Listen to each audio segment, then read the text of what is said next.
Olá, tudo bem?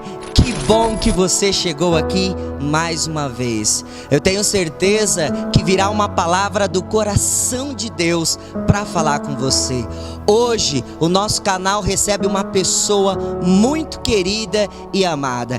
Quem irá ministrar a palavra para vocês será a pastora Raquel. E eu tenho certeza que Deus já preparou algo dos céus para a sua vida. Mas antes de nós irmos para a palavra de Deus, eu quero te pedir um favor. Já curte o vídeo, compartilhe com seus amigos. E se você não se inscreveu no canal, se inscreva, porque todo sábado às 15 horas eu tenho um encontro marcado com você.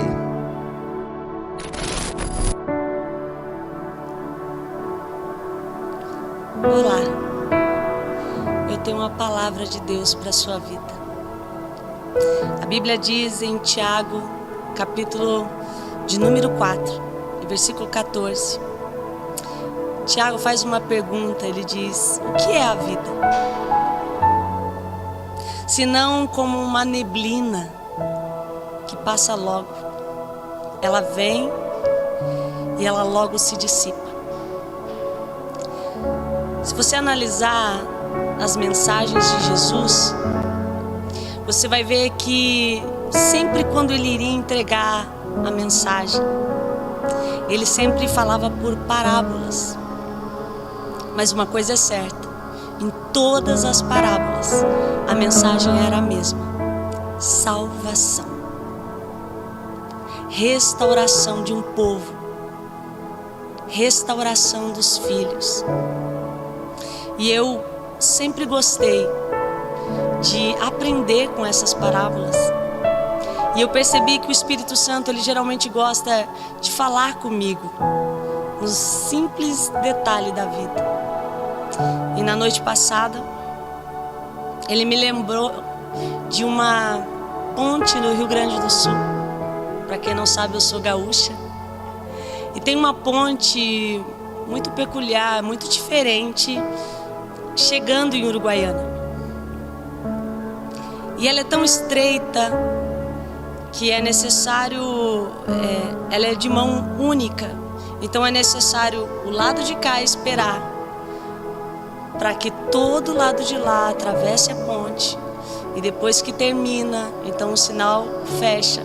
Então esse lado pode passar de tão estreita que ela é. E um dia, passando por ela, nós gastamos um bom tempo ali, porque quando nós estávamos chegando no final da ponte, uma carreta entrou e ficamos ali frente a frente. E então vieram algumas pessoas e pediram para o caminhoneiro se retirar, porque ele estava mais próximo da entrada e não tinha como dar ré.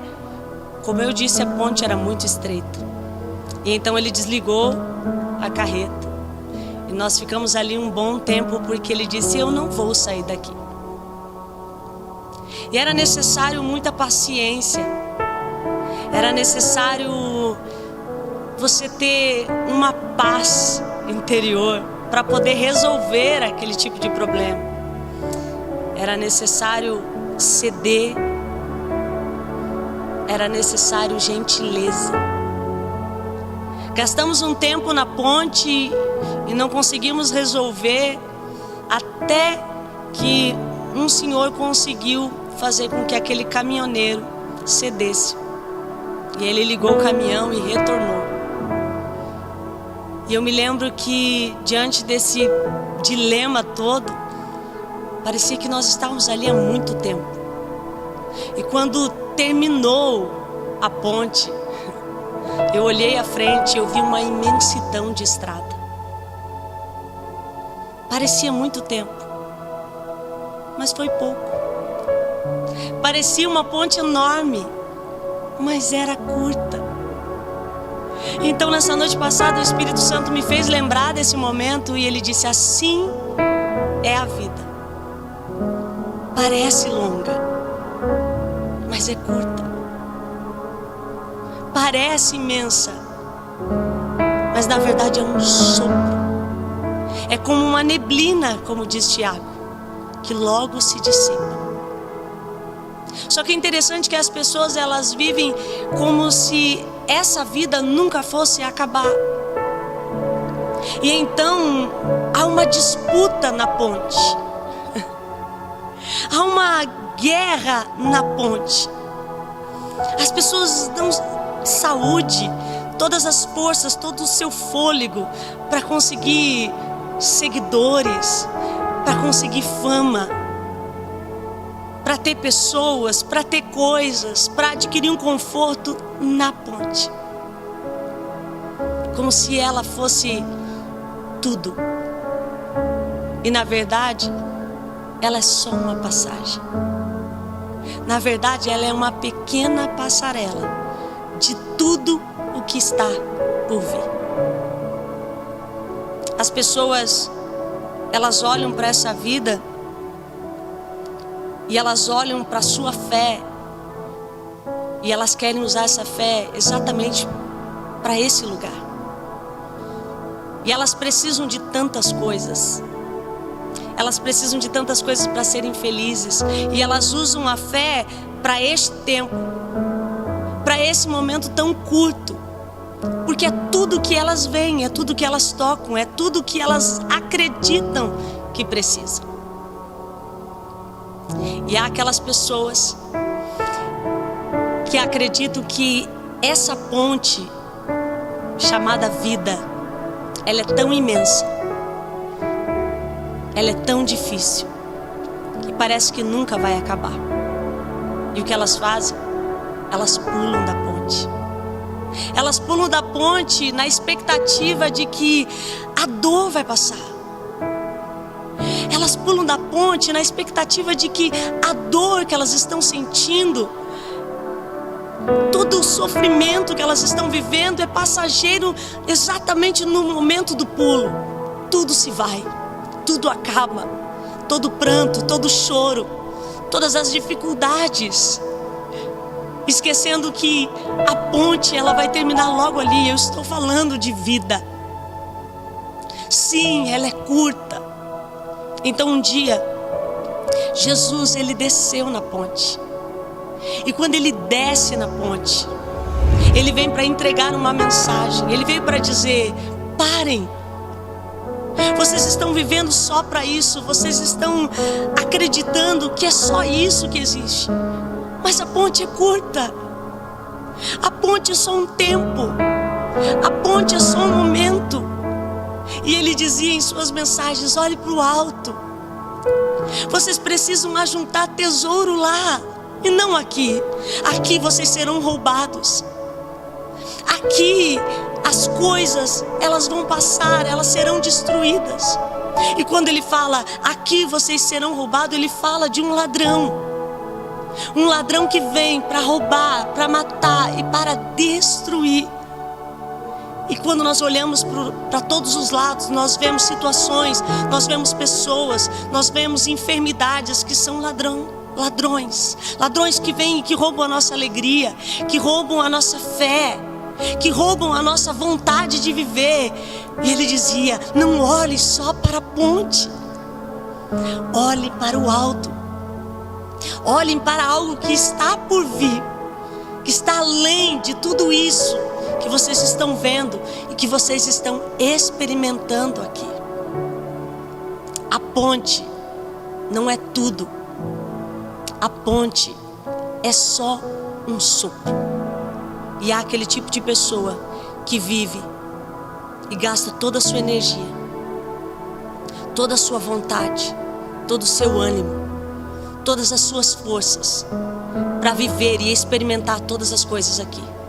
Você já ouviu com certeza aquele conselho: viva a vida, porque a vida é curta. Então experimente todas as coisas que você puder. Viva tudo que você tiver para viver, porque depois a vida vai passar. Só que essas pessoas, elas acreditam que a vida sim é curta, mas ela é tudo. E há aquelas pessoas que acham que a vida é longa, porém ela é difícil demais para sobreviver até o fim. Então as pessoas não conseguem entender o sentido da vida, o sentido da existência. Existem alguns homens muito inteligentes por sinal, mas que não conseguem acreditar na existência de Deus. E alguns que dizem que Deus é uma maneira do homem apenas conseguir ir além das suas limitações. Deus é só uma criação que o ser humano construiu na sua mente para aquele momento de limitação, aquele momento que ele não consegue ir além. Quando ele olha para coisas e circunstâncias que ele não consegue alcançar, então ele criou um braço para pegar para ele. Então ele criou alguém tão forte o suficiente para vencer todas as coisas e todos os seus medos. E então os gigantes insuportáveis, aquilo que é forte demais para o nosso braço. Então nós construímos um Deus que vem e pega e nos dá. E essas pessoas, elas olham para Deus e elas dizem: Deus vai fazer por mim. Eu preciso de Deus exatamente naquele momento quando eu não consigo.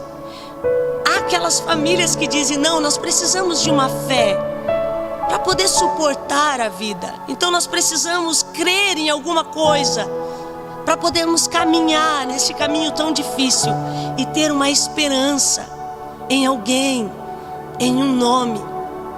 Mas a verdade é que Deus, Ele é a melhor certeza de toda a criação. A ciência, ela tenta descobrir, ela tenta entender como tudo surgiu, mas Deus é a melhor verdade, porque Ele é eterno. E só algo eterno pode criar todas as coisas a partir dEle. Ele é a essência de todas as coisas. Ele é a razão de todas as coisas. E é Ele, somente Ele, que pode trazer ao ser humano a esperança de algo além de tudo isso, além de toda dor. Porque quantas vezes a religião diz que Ele pode curar, mas então as pessoas morrem. A religião diz que Ele pode fazer todo tipo de milagre, mas nem todos os milagres acontecem. Porque nós somos ensinados e mimados de que Deus existe para cumprir aquilo que nós pedimos e desejamos. Mas a Bíblia diz que quantas vezes nós não sabemos pedir, porque nós não compreendemos o porquê Deus veio e o que Ele quer de nós, não só com a nossa existência, mas com o chamado que Ele tem para cada um de nós.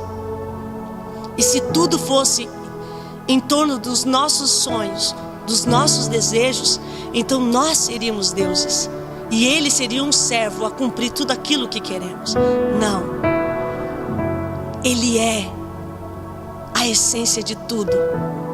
Nós viemos dEle e nós voltaremos para Ele, e Ele é o único meio de entendermos a existência e o porquê nós estamos aqui.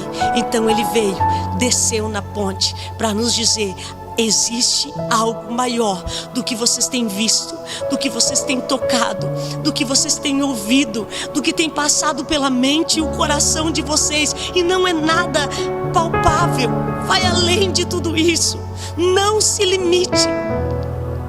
Não se limite. A fé não é só para você receber algo. A fé não é só para você receber coisas que você tanto almeja para exibir para pessoas que você nem gosta tanto assim. A fé existe para você caminhar num caminho e, apesar da dor, apesar das dificuldades, apesar das perdas que nós vamos passar, sim, elas são inevitáveis, mas você continua caminhando. Você continua caminhando na direção dele. E se ele disser sim, você continua. E se ele disser não, você também continua. Porque a fé não é só para ganhar coisas, mas a fé é para você perseverar, é para você ir até o fim. A Bíblia diz que havia 3 cruzes no Gólgota. Jesus estava na do meio. De um lado havia um condenado e do outro um outro condenado. E eu quero que você entenda isso. Quando Jesus estava ali, doando sua vida, se entregando para um propósito maior do que tudo isso, maior do que uma casa própria, maior do que um carro zero, maior do que só uma família bonitinha para caminhar em direção à igreja. Muito maior. Um projeto de salvação em massa, um projeto de transformação de mente, um projeto de um reino acima da corrupção, acima da maldade, acima de tudo isso que nós conhecemos, tanto como o jeitinho brasileiro e tantas coisas ruins que experimentamos nessa terra. Ele não morreu por coisas fúteis, ele não morreu por coisas tão pequenas. E então, quando ele está morrendo ali, um dos condenados olha para ele e diz: se tu és Deus, então saia dessa cruz, desça e nos tire daqui. Perceba, fé para a ponte, fé para a terra, fé para este tempo. Ele está dizendo: se você não pode fazer isso por nós, então eu não creio em você, então você não serve para mim. Se você não pode nem salvar a si mesmo dessa cruz e depois nos salvar, então eu não preciso de você. Era só isso que ele queria. Fé para a sua necessidade de momento. E então a Bíblia diz que o outro condenado olha para ele e diz: louco, você não entende? Ele está aqui não porque merece. Perceba, ele estava entendendo que havia um propósito maior. Ele está aqui não porque ele merece essa cruz, mas nós sim, nós merecemos o que estamos passando. Então perceba o princípio do Evangelho. O princípio da vida é um plantio e que possui uma colheita, e as pessoas custam a entender isso. E elas dizem que há um Deus mau. Quando os problemas surgem, quando eu sofro uma dor, ou quando eu perco algo que eu amo, então eu julgo Deus. Eu digo que Deus não me ama. Eu julgo o amor, eu julgo a justiça. Mas eu não entendo que se eu estou na vida, eu preciso passar por ela, e eu não estou isento de tudo que ela possui. A Bíblia diz: Ele não vai permitir coisas maiores do que um ser humano possa suportar. Todos os seres humanos passam por dificuldades. Eu não estou isento porque eu creio. A minha fé vai diferenciar o resultado da minha passagem pelo problema, da minha passagem pelo deserto. Essa é a diferença daqueles que creem. A Bíblia diz que o mundo, ele vai passar por problemas gigantescos. Tudo isso sofrerá coisas terríveis, mas o justo viverá pela fé. É sobrevivência, é crer para viver, apesar de tudo que nós vamos enfrentar. Mas a Bíblia nunca nos isentou de tudo aquilo que a vida tem, de todos os desertos, de todos os vales. Então nós somos construídos por mensagens que nos mimam, que massageiam o nosso ego. Mas esse nunca foi o Evangelho. E esse homem, esse condenado diz: eu entendo que eu estou aqui porque eu mereço. Eu estou aqui porque eu fiz algo, e a consequência é essa cruz. E aí, então ele olha para Jesus e diz: mas lembra-te de mim quando entrares no teu reino. Aqui a graça se manifestou, porque ele entendeu que viver é caminhar, e dependendo das escolhas que eu faço na ponte chamada vida, eu terei um tipo de consequência. Mas se eu entender que a dor, ela vem porque é necessário, então eu vou entender a graça. Mas se eu entender que eu não mereço essa dor que eu estou enfrentando, então quando o bem for realizado na minha vida, eu vou achar que eu mereço. E então a graça não tem sentido para mim. Mas quando eu entendo que é necessário e que tem coisas que eu vou passar sim, mas se eu crer naquele que desceu na ponte, naquele que se fez homem e veio entregar uma mensagem de amor para mim, e que há algo maior do que eu tenho vivido. Então eu vou entender que eu vou passar pela dor, eu vou passar pelos momentos difíceis e também alegres, mas a graça me sustenta. Eu não mereço, mas eu recebo. Pastora, eu não posso pedir nada no nome de Jesus? Pode, você deve crer. Você deve pedir a cura, sim. Você deve crer nos milagres. Mas seja maduro o suficiente para entender que se a resposta for não, a fé não é só para receber algo, mas é para continuar caminhando na direção dele. Eu não sei o que você tem vivido, eu não sei o que você tem sofrido, mas uma coisa eu te peço: não desista. A vida é uma ponte. Tá difícil aqui, mas levante os seus olhos, porque ela está acabando. E logo ali na frente, não é o fim, mas começa uma longa estrada chamada eternidade. Então creia, não só para cá, mas para as coisas grandiosas que estão por vir. Nem olhos viram, nem ouvidos ouviram, nem passou pelo seu coração e mente. É isso o que Jesus veio oferecer para mim, para você. Não desista. A ponte é curta, mas a eternidade é tudo que Deus tem de grandezas, de bênçãos maiores para a nossa vida. Quero olhar para Abraão. Não olhe só para as bênçãos e para as promessas dele, porque a grandeza de Abraão não está nisso, mas está no fato dele viver em tendas, porque ele aguardava uma terra maior do que essa. Quando Deus disse: eu tenho uma terra para você, ele disse: não pode ser tão curta e tão pequena como tudo que eu vejo. Existe algo maior que os meus olhos ainda não viram. Viva nessa terra em tendas, sempre esperando que o melhor ainda está por vir. Que Deus te abençoe.